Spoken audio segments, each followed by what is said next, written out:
Kashidelic World Racer, Bodhisattva Rinchen and Bodhisattva Dadag here. Let's watch the difference between a Bodhisattva and a normal person by the YouTube channel Asangoham. Yeah, this was requested on Discord by Rohit, and of course Paro endorsed it, so that got us really curious about it. So this is from Asangoham. It's the first time we're watching one of his videos on this channel, but we checked out some of his other videos, just looking at the thumbnails and stuff. Yeah. But we didn't click on it. We haven't watched anything We yet, actually don't know.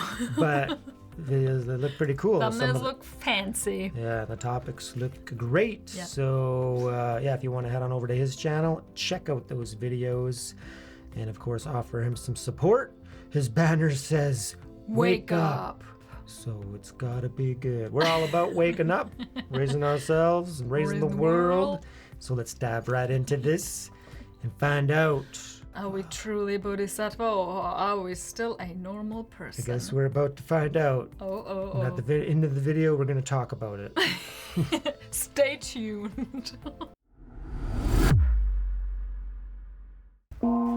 Emptiness engenders compassion. Milarepa, 1040 to 1123. Heroes. In war, there are heroes. Those who sacrifice their lives to save the lives of others. In sports, there are heroes. Those who stand out for their incredible accomplishments in athletic achievement. There are great intellectual heroes who achieve dazzling heights in science, mathematics, philosophy, technology, to name just a few. We have heroes in the arts, artistic heroes in painting, sculpture, film, dance, and theatre. All these arenas of endeavor produce heroes of great achievement and attainment. But what about the spiritual arena? Is there any such a thing as a spiritual hero? Yes. A spiritual hero would be one who attains a unique depth of spiritual understanding and realization. Yes. What would such a spiritual hero look like? And where would we find them?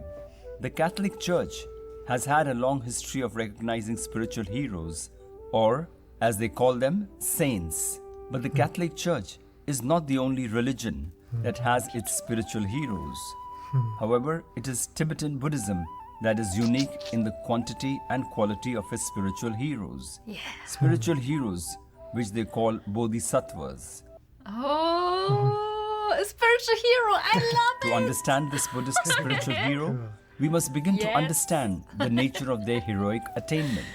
The Bodhisattva, or Buddhist spiritual hero, is recognized by the depth to which they have cultivated and trained their minds. The true Bodhisattva has cultivated their minds to such a degree that they have realized the nature of reality.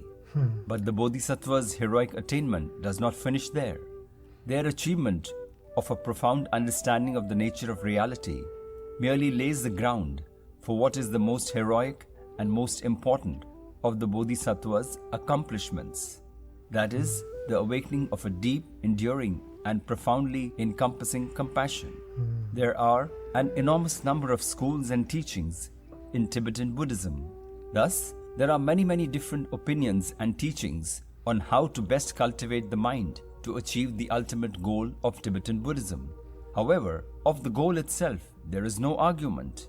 The goal of cultivating the mind in Tibetan Buddhism is the radical insight into the nature of self and reality. And to achieve this radical insight is to see clearly the emptiness or the utter non-existence of oneself and of the world.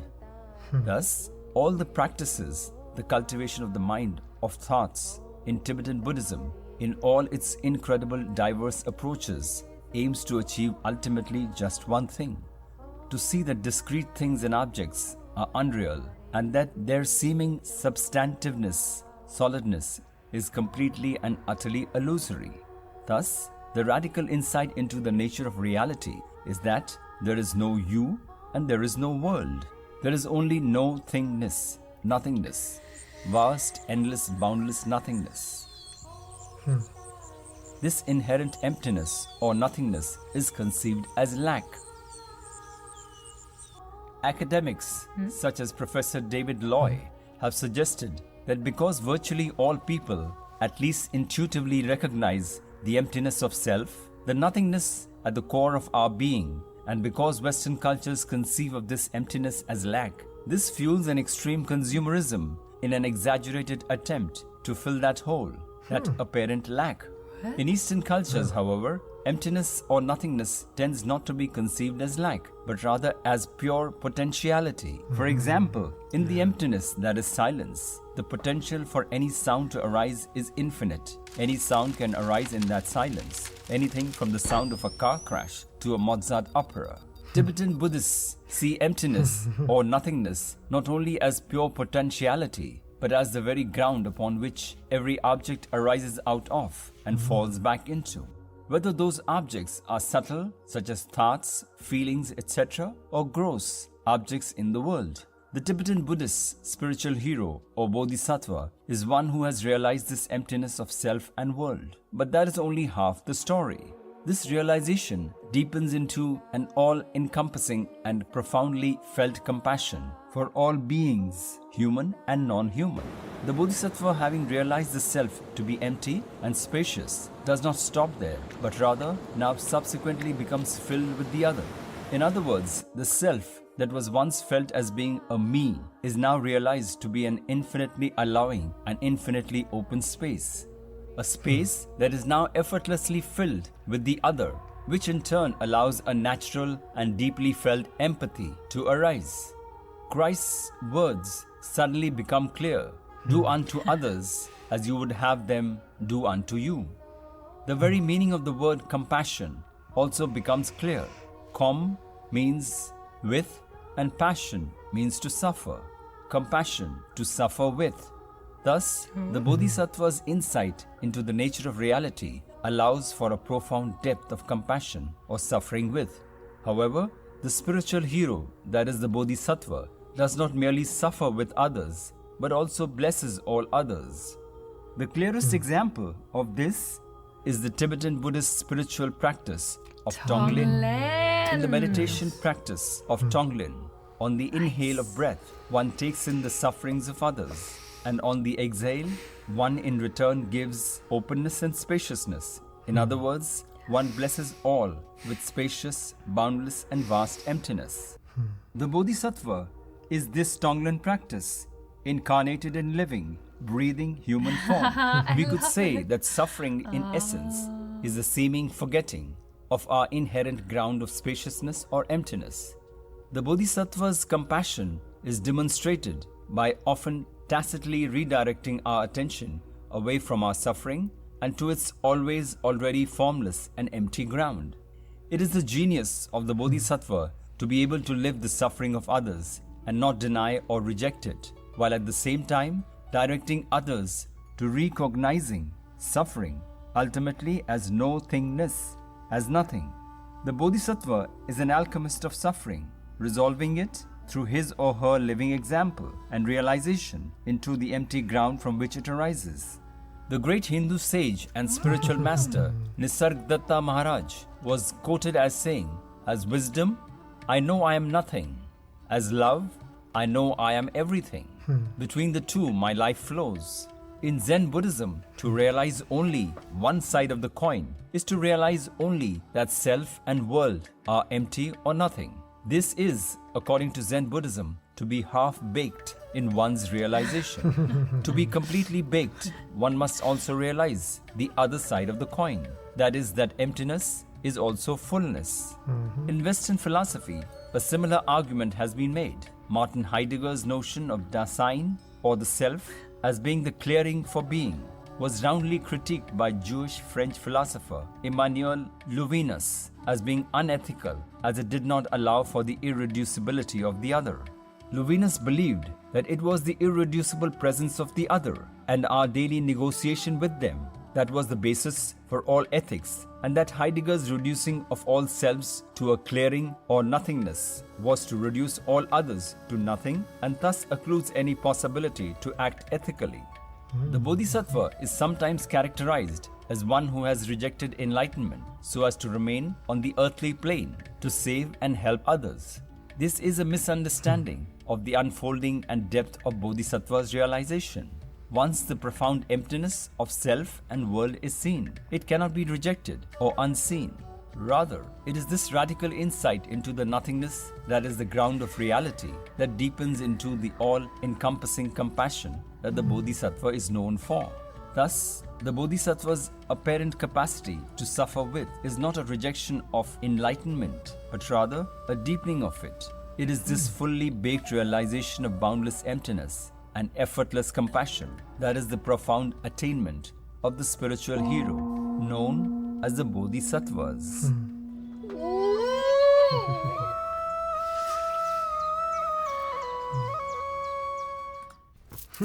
I haven't gotten so excited about a video in a while. It's fantastic. Oh, home sweet home. Yeah, that was great. The quality and the visuals and the editing and it was amazing. His voiceover work, fantastic. Hats off to Asangoham. Absolutely love the video, love the teachings. Talking about the Bodhisattva. Om tare tu resoha. Taro mantra was in the background. All right, so the Bodhisattva. So we're talking about the big teachings in here was emptiness and the realization of that emptiness. And it's often, really misunderstood for new spiritual people or other, religions maybe looking into Buddhism and the teachings of emptiness. And I believe it used to be translated as, void, right?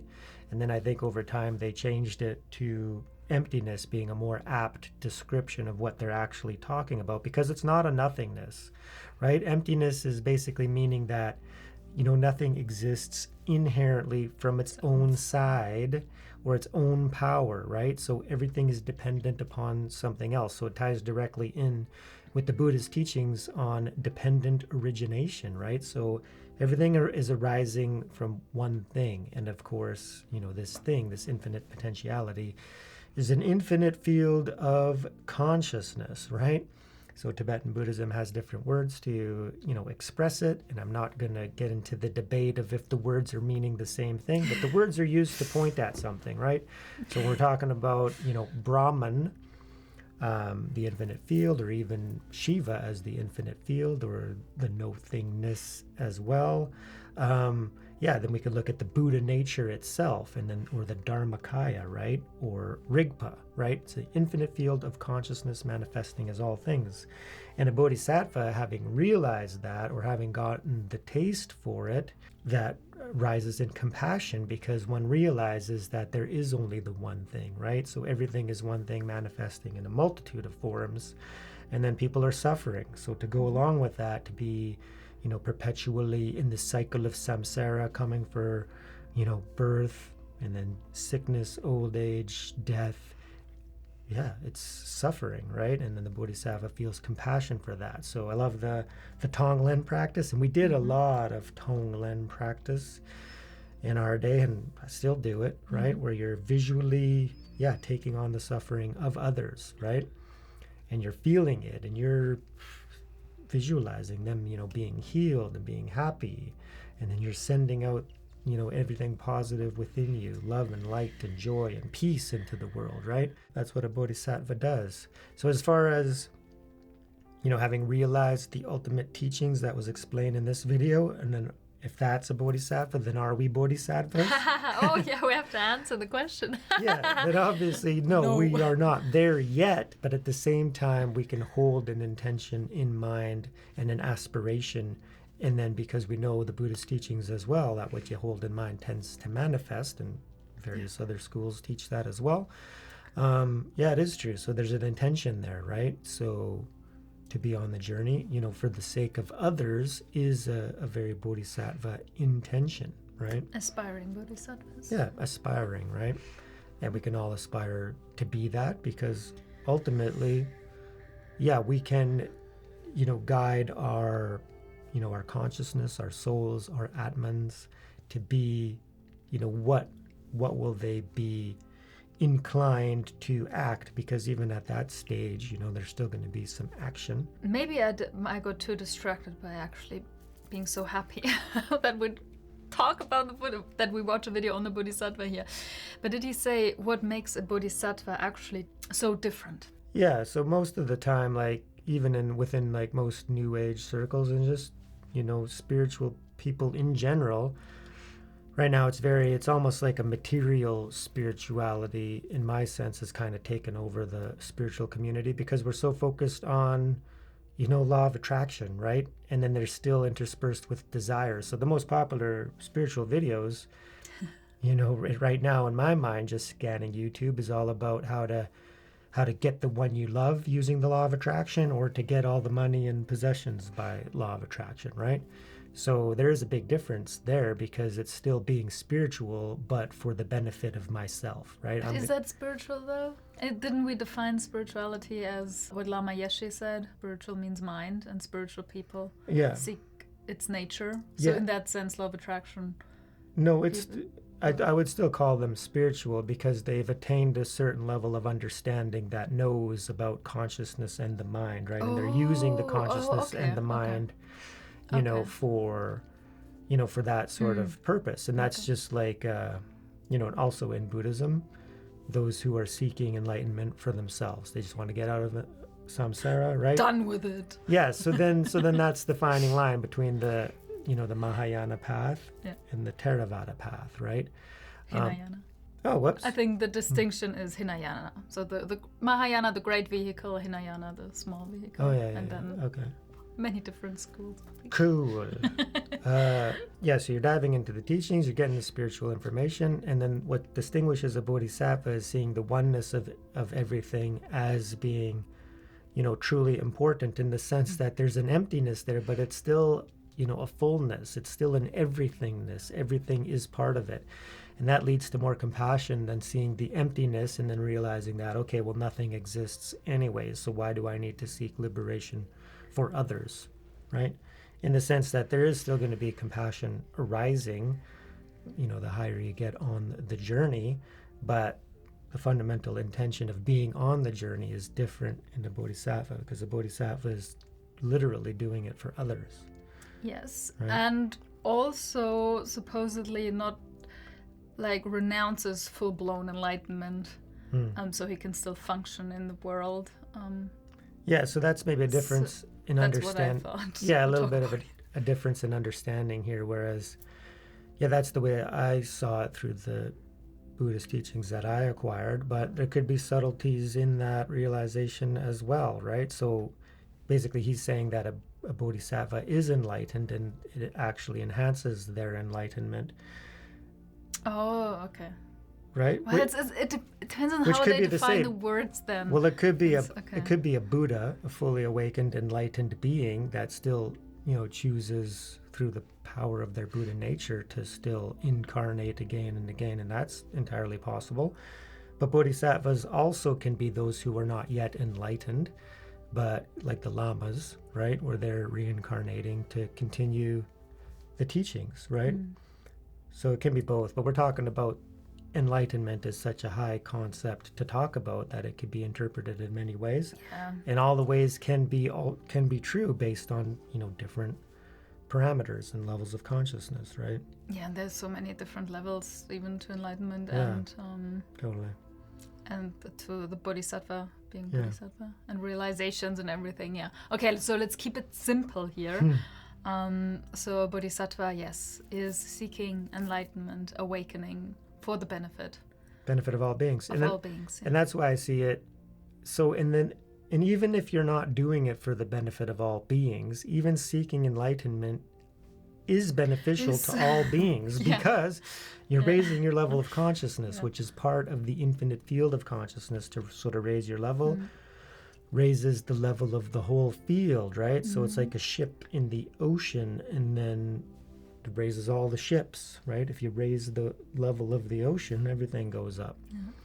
So, but there's a beautiful flavor to the bodhisattva and the ideal of that. And I don't know, that's how my journey started, with cherishing others. And these teachings, the bodhisattva teachings, like where they were my first spiritual teachings. And That's that's where my heart is. That's where I really get excited and I just can burst into joy. And one of the favorite prayers of all time, and His Holiness' daily prayer at the end is, and it is a Bodhisattva prayer, and you will know very quickly why. It goes, for as long as space remains, for as long as sentient beings remain, until then, may I too remain to dispel the miseries of the world.